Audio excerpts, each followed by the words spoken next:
नमस्कार दोस्तों, मैं सुनील हुड्डा आप सबके बीच फिर से हाजिर हूँ एक नई वीडियो के साथ। तो दोस्तों आज हम बात करेंगे एसएसबी वेटनरी कांस्टेबल के बारे में। तो दोस्तों मैंने कल एक वीडियो बनाई थी, उसमें मैंने आपको बताया था कि एसएसबी ने दोबारा से एक कोरिजेंडम निकाला है और उसके अनुसार वेटनरी कांस्टेबल के दोबारा से फॉर्म भरे जाएंगे। तो दोस्तों उसमें मैं कल आपको काफ़ी कुछ नहीं बता पाया था क्योंकि दोस्तों कल मैं बाहर था, तो ये वीडियो मैं डिटेल में नहीं बना पाया था। आज हम डिटेल में बात कर लेंगे और काफ़ी दोस्तों के कन्फ्यूज़न थे वो भी हम इसमें दूर कर लेंगे। तो दोस्तों मैं आपको बताना चाहूँगा कि जो एसएसबी वेटनरी कांस्टेबल है उसके लिए पहले एसएसबी ने जो एडवर्टीज़मेंट निकाला था उसमें एसएसबी ने कहा था कि इसके लिए इसेंशियल क्वालिफ़िकेशन जो है वो 10th पास है और इसके लिए डिजायरेबल क्वालिफ़िकेशन जो है वो 1 ईयर का एक्सपीरियंस रखा था। ठीक है दोस्तों, तो उसके बाद काफ़ी लोगों ने जब फॉर्म अप्लाई किया तो उस टाइम 10th पास को यस करके और जब एक्सपीरियंस को नो करके अप्लाई करना चाहा तो वो फॉर्म अप्लाई नहीं हो पा रहा था क्योंकि दोस्तों डिजायरेबल एक ज़रूरी क्वालिफ़िकेशन नहीं होती। क्योंकि दोस्तों जो इसेंशियल होती है उसका मतलब होता है अनिवार्य और जो डिजायरेबल होता है उसका मतलब होता है वांछनीय। तो वांछनीय योग्यता अगर नहीं भी है तो भी आपका फॉर्म अप्लाई होना चाहिए। लेकिन ये एसएसबी की तरफ से दिक्कत थी दोस्तों। मैंने काफ़ी सारे फ़ोन किए एसएसबी को, एसएसबी ने एक बार माना, एक दिन के लिए साइट पे ऐसा किया कि जब हम एक्सपीरियंस को नो कर रहे थे तो भी फॉर्म अप्लाई हो रहा था। कुछ लोगों को पता भी है लेकिन कुछ लोग ये भी कह रहे थे कि सर ऐसा नहीं हुआ, हमने नहीं देखा, क्योंकि उन्होंने उस दिन देखा ही नहीं। मैंने भी एक फॉर्म फिलअप करके देखा था, हो रहा था फिल, नो करने पे वो आगे बढ़ रहा था, बाकी और दिन नहीं बढ़ा था, सिर्फ एक दिन किया था ऐसा एसएसबी ने। और दोस्तों काफ़ी लोगों ने क्या किया कि यस करके भी फॉर्म भर दिया जिनके पास एक्सपीरियंस नहीं था। कुछ लोग ऐसे भी थे जिनके पास एक्सपीरियंस था, उन्होंने फॉर्म फिलअप किया। तो सब लोगों के मन में अब सवाल है कि दोबारा फॉर्म भरना है, क्या करना है, सारी आज हम डिटेल से बात कर लेंगे। तो दोस्तों उस टाइम हमने जब एसएसबी को कहा कि आपने डिजायरेबल रखा है और आप नो करने पे फॉर्म एक्सेप्ट नहीं कर रहे हो, ये आपकी गलत बात है। तो एसएसबी ने कहा नहीं, हमें एक्सपीरियंस वाला ही बंदा चाहिए। तो मेरी एक ही बात थी कि आपको मान लिया एक्सपीरियंस वाला चाहिए तो आप अपने आरआर चेंज करो या फिर ये रिक्रूटमेंट दोबारा से निकाल के उसमें आप इसेंशियल में मांग लो आरआर चेंज करके। तो उन्होंने कहा नहीं, हमें तो एक्सपीरियंस वाला ही चाहिए, ना तो हम डिप्लोमा वाले को लेंगे, हमें सिर्फ और सिर्फ 1 साल का एक्सपीरियंस है उसी को लेंगे। तो एसएसबी ने से दोस्तों मैंने टाइम भी मांगा कि आप अपने अधिकारियों से मेरे को टाइम दिलवा दीजिए, मैं आपके आमने सामने बैठ के आपको मेरी बात रख दूंगा, आपको समझ में आए तो मान लेना। लेकिन एसएसबी ने मेरे को टाइम नहीं दिया दोस्तों, मैं उनके ऑफिस भी जाने को तैयार था। तो दोस्तों अब हमारी मेहनत अब जाके रंग लाई है क्योंकि दोस्तों एसएसबी को कहीं ना कहीं समझ में आ गया। क्योंकि दोस्तों काफ़ी कैंडिडेट ने भी उनको फ़ोन किया तो उनके अधिकारियों तक ये बात गई है, तो उनको समझ में आ गया कि हाँ हमने वास्तविकता में गलती कर रखी है, कल को कोर्ट केस में वो फंस सकते हैं। इसलिए दोस्तों एसएसबी ने हमारी बात मान ली और हमारी मेहनत रंग लाई है दोस्तों। तो दोस्तों मैं आपको कहना चाहूँगा कि सबसे पहले आप इस वीडियो को सबसे ज़्यादा लाइक करें क्योंकि दोस्तों देखो बहुत मेहनत करी है इस वीडियो के लिए, आपने भी मेहनत करी है और मैंने भी मेहनत करी है। क्योंकि दोस्तों बहुत फ़ोन किए थे, बहुत सिरदर्दी करी थी मैंने। एसएसबी ने वास्तव में बोला था कि सुनील कुमार नाम से फ़ोन आ रहा है सर बार बार, उनके अधिकारी ने स्पष्ट मना कर दिया था लास्ट में कि बोल दो हमें तो एक्सपीरियंस वाला चाहिए। मतलब उन्होंने ऐसा हो गया था कि वो बात करना भी बंद कर दिया था एसएसबी ने, क्योंकि उनके पास कोई जवाब ही नहीं था इस चीज़ का। तो दोस्तों इसके लिए हमने काफ़ी मेहनत की है। तो इस वीडियो को दोस्तों आपको सबसे ज़्यादा शेयर करनी है अपने दोस्तों के बीच और इस वीडियो को ज़्यादा से ज़्यादा लाइक करना है दोस्तों। आप अभी लाइक करें पहले और फिर आगे वीडियो देखें दोस्तों। अब चलिए हम अब इसके ऑर्डर पे बात कर लेते हैं कि अब डीएसएसबी ने जो कोरिजेंडम निकाला है उसमें है क्या आखिर। पूरा डिटेल में इंग्लिश में लिखा है, काफ़ी दोस्तों को समझ में भी नहीं आया क्योंकि ऑफिशियल लैंग्वेज है, तो काफ़ी दोस्तों को इसमें परेशानी हो रही है, तो उनका मैसेज भी आ रहा है दोस्तों। तो उसमें हम अब डिटेल से बात कर लेते हैं। तो ये देखिए ये जो ऑर्डर है दोस्तों ये एसएसबी का 26 तारीख का साइन हुआ है और ये 26/10 का है दोस्तों। और इन्होंने अब जाके काफ़ी दिन बाद 21 नवंबर यानी कि कल उन्होंने वेबसाइट पे डाला है। तो दोस्तों अब इन्होंने क्या किया है, दोबारा से जो है फॉर्म मांगे हैं। तो अब हम बात कर लेते हैं दोस्तों कि इन्होंने कोरिजेंडम कम इनविटेशन है ये, इसमें क्या किया है इन्होंने, एक तो शुद्धि पत्र बोलते हैं जिसको, ये जारी किया है, सुधार पत्र या शुद्धि पत्र इसे कह सकते हैं हिंदी में, ये जारी किया है और इनविटेशन मांगा है कैंडिडेट से। मतलब ये दो प्रकार का पत्र है, मतलब इनमें दोनों चीज़ें समाहित है, एक तो इन्होंने करेक्शन किया है और दूसरा इनविटेशन है ये कैंडिडेट से एप्लीकेशन मांगने का। यानी ये एडवर्टीजमेंट भी है और ये पुराने एडवर्टीजमेंट का कोरिजेंडम भी है, दोनों चीज़ें इसमें है दोस्तों।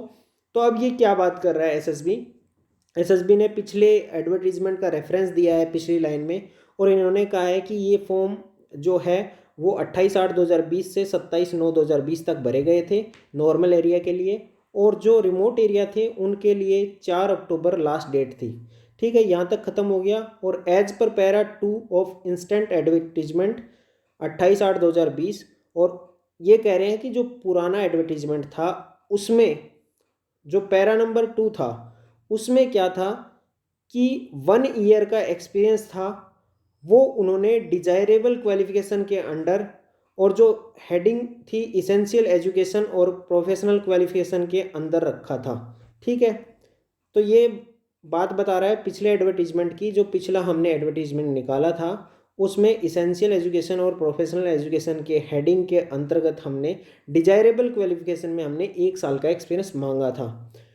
ठीक है, तो इन्होंने अब सुधार करते हुए बात लिखा है कि candidates who do not possess 1 year experience in treatment of different species of animal in recognise veterinary hospital, कि जिनके पास 1 साल का एक्सपीरियंस नहीं है वो भी कैंडिडेट अब अप्लाई कर सकते हैं कांस्टेबल वेटनरी के लिए।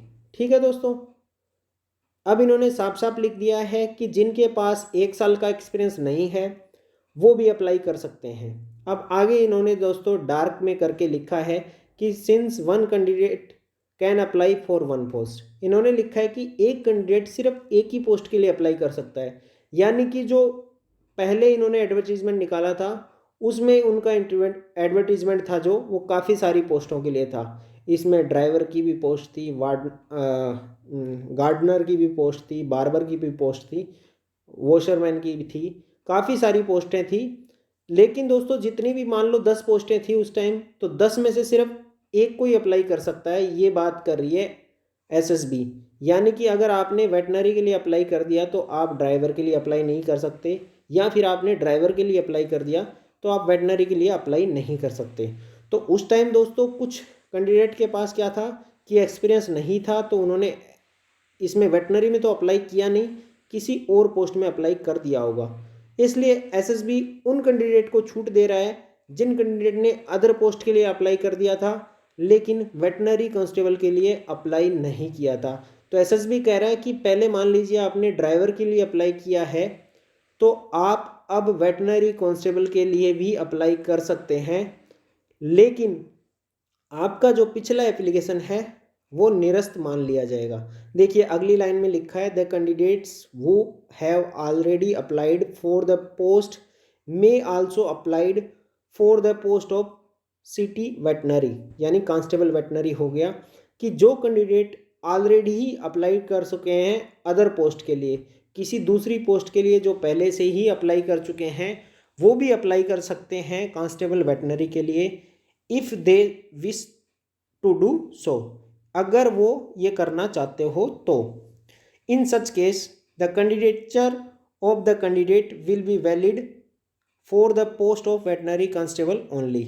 तो ये कह रहा है कि इस स्थिति में, इस केस में उनका जो कैंडिडेचर है यानी कैंडिडेट का जो फॉर्म है वो एक्सेप्ट समझा जाएगा सिर्फ और सिर्फ वेटनरी कांस्टेबल के लिए। यानी जिसने पहले ड्राइवर के लिए भर दिया और अब वो वेटनरी के लिए भर देगा तो उस कैंडिडेट के लिए जो फॉर्म है वो 2 फिलअप कर दिए, उसने पहले ड्राइवर का भरा है और अब भर दिया वेटनरी कांस्टेबल का, तो उसका जो फॉर्म है वो वेटनरी कांस्टेबल वाला ही वैलिड माना जाएगा। यानी जो अब फॉर्म भरेगा वेटनरी कांस्टेबल का तो उसका जो ड्राइवर वाला फॉर्म है वो निरस्त हो जाएगा, बाद में उसके लिए कोई वो क्लेम नहीं कर सकता।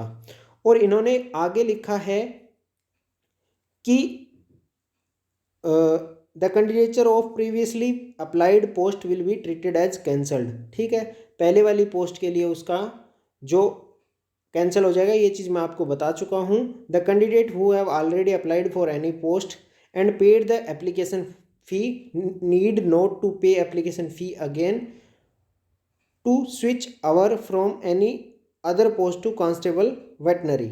ठीक है, तो इन्होंने इस लाइन में ये कहा है दोस्तों कि अगर आपने पहले से कोई फॉर्म भरा है, यानी आपने मान लीजिए ड्राइवर का ही भरा है, तो उसमें अगर आपने पहले से फीस पे कर दी है, तो आप अगर अब कांस्टेबल वेटनरी का भरते हैं तो आपको फ़ीस नहीं देनी होगी, उसी फीस को समझ लिया जाएगा, लेकिन आपको कांस्टेबल वेटनरी का फॉर्म फिलअप करना होगा। ठीक है दोस्तों, अब आगे ये क्या बात कर रहा है कि the candidate applying a fresh will be charge application fee as per the detail advertisement 28/8/2020।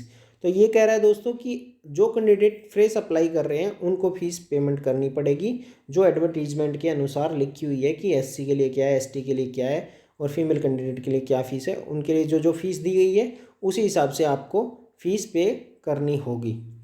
ठीक है दोस्तों, इसमें आगे भी इन्होंने बस ऐसे ही लिखा है कि इंटरेस्टेड एलिजिबल कैंडिडेट्स में download the detail advertisement for the post from the SSB recruitment website. ये वेबसाइट दी है कि वहाँ से आप पूरा एडवर्टीजमेंट डाउनलोड कर सकते हो और आप इसके लिए अप्लाई कर सकते हो। आगे कोई विशेष बात नहीं लिखी है दोस्तों, इन्होंने टाइम पीरियड भी दिया आगे कि आप कब तक अप्लाई कर सकते हो, 30 डेज़ लिखा है। चलो जो भी है, आपको मैं वेबसाइट भी बता दूंगा कि उसमें उन्होंने कब से फॉर्म स्टार्ट किए हैं। तो दोस्तों इन्होंने 20/12 लास्ट डेट रखी है और 21/11 से इन्होंने आवेदन पत्र स्टार्ट कर दिए लेने। तो 21 नवंबर के बाद आप कभी भी अप्लाई कर सकते हैं और 20 दिसंबर से पहले पहले आपको अप्लाई करना पड़ेगा। तो दोस्तों अब कन्फ्यूजन 3 है दोस्तों, कि एक तो है कि जिन्होंने फॉर्म भर दिया पहले से, जिनके पास एक्सपीरियंस था, वो क्या करें। तो दोस्तों उनको मैं बता दूं कि जिनके पास एक्सपीरियंस था और उन्होंने पहले अप्लाई कर दिया था, यस कर दिया था क्योंकि उनके पास एक्सपीरियंस था और उन्होंने अप्लाई कर दिया, तो उनका फॉर्म एसएसबी ने एक्सेप्ट कर लिया था और अब उनको दोबारा से अप्लाई करने की ज़रूरत नहीं है दोस्तों। और बाकी अगर 1% कन्फ्यूजन है तो वो भी मैं आपको क्लियर कर दूंगा, आगे एक और वीडियो बना दूंगा, उसमें बता दूंगा, मैं एसएसबी से और बात कर लूँगा। वैसे इसमें उन कैंडिडेट जो पुराने कैंडिडेट है दोस्तों, जिनके पास एक्सपीरियंस था, वो अप्लाई करें या नहीं करें उसके लिए कुछ नहीं लिखा हुआ है दोस्तों इसमें। तो दोस्तों उनको अब दोबारा से अप्लाई करने की ज़रूरत नहीं है। फिर भी मैं आपको एक बार और कंफर्म करके एसएसबी से मैं आपको अगली वीडियो में बता दूंगा कि जिनके पास एक्सपीरियंस था और उन्होंने 10वीं प्लस और 10वीं को भी यस किया था और एक्सपीरियंस को भी यस किया था और एक्सपीरियंस होने के बावजूद उन्होंने अप्लाई किया था, मतलब जिनके पास एक्सपीरियंस था उनकी बात कर रहा हूँ मैं, जिनके पास एक्सपीरियंस था और अप्लाई कर दिया था, उनको अब दोबारा से अप्लाई करने की ज़रूरत नहीं है। ठीक है दोस्तों, अब बात रही जिन कैंडिडेट के पास एक्सपीरियंस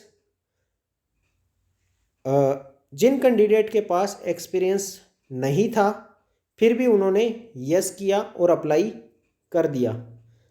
ठीक है दोस्तों, जिन कैंडिडेट के पास एक्सपीरियंस नहीं था फिर भी यस किया और अप्लाई कर दिया, तो उन कैंडिडेट को मैं बता दूंगा उनको दोबारा अप्लाई करना पड़ेगा, क्योंकि दोस्तों उन्होंने यस कर रखा है। यस करने पे एसएसबी आपसे एक्सपीरियंस मांगेगी, आपके पास एक्सपीरियंस नहीं होगा यानी कि आपने झूठी जानकारी दी है, आपने फॉर्म में गलत फिलअप किया है। तो दोस्तों आपको अब दोबारा से नो करना पड़ेगा उसमें और आपको अप्लाई करना होगा और आपको फ़ीस नई सिरे से पेमेंट करनी पड़ेगी। कोई ज़्यादा बड़ी बात नहीं है दोस्तों, 100 रुपये की फ़ीस आप दोबारा से अप्लाई कर देना जिन कैंडिडेट ने पहले एक्सपीरियंस ना होते हुए भी यस कर दिया था।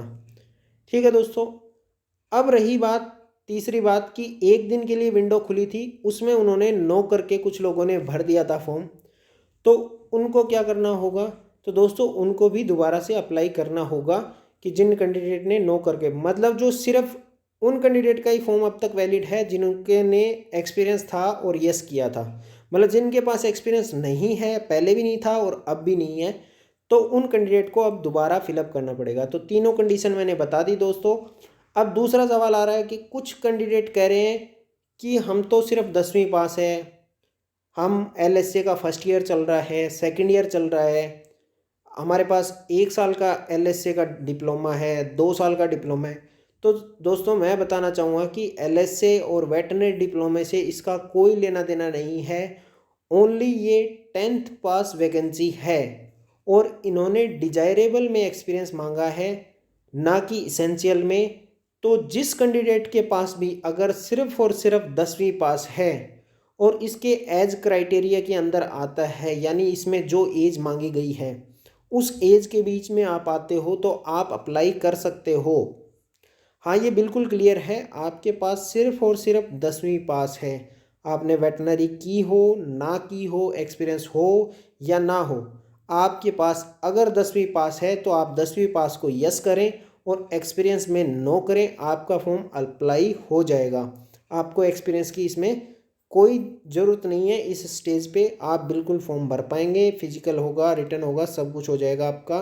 तो दोस्तों आपके पास अगर एक्सपीरियंस भी नहीं है, आप सिर्फ और सिर्फ 10वीं पास हो, तो भी आप इस पोस्ट के लिए अप्लाई कर सकते हो। अब दोस्तों किसी भी कैंडिडेट का और भी कोई अगर सवाल रह जाता है तो वो भी कमेंट कर देना, उनके भी मैं सवालों का जवाब दे दूंगा। मैंने मेरी तरफ से सारे सवालों के जवाब देने की कोशिश करी है दोस्तों। तो धन्यवाद दोस्तों। जय हिंद, जय भारत।